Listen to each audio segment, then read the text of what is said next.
import and cut some video together, we're going to go on to the next thing, which is keyframing. Keyframing is a way so we can control how an effect starts and ends, or where it starts and ends, actually. So here I just made 3 little cuts of video with that footage that we imported before. I'll play it real quick so we can see what it does before we start to keyframe. So as you see, it kind of just directly cuts. There's nothing really fancy with it.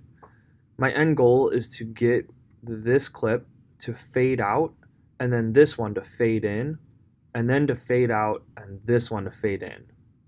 We're going to do that only using keyframes.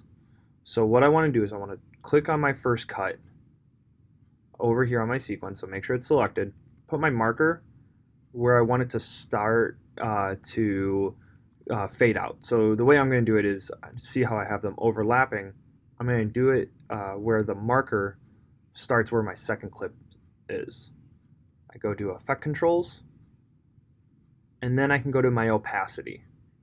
Right here on opacity, there's a little stopwatch. Mine's already blue, but yours will most likely be white. When you click it, it'll say that you're toggling on the animation, and you'll get this little diamond. That is our keyframe. So what a keyframe says is, this is our starting point, and then if I move my marker over to where it ends, I have an end point.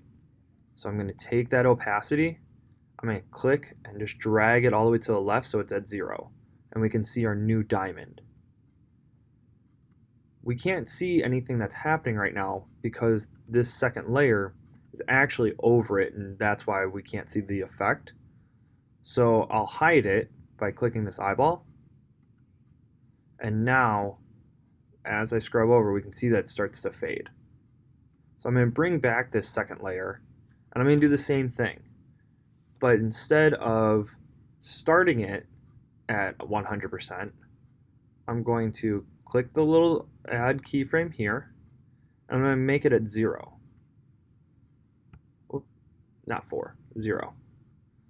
Then I'm going to move my marker over, and where the first one ends, I'm going to make this at 100. So I have my starting point and my ending point. So it starts at 0 and goes to 100. So now when I play it, one fades in while the other one fades out, and we have a nice little overlay.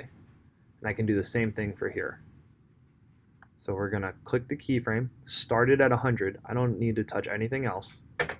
Move it over to where it ends, put it at 0,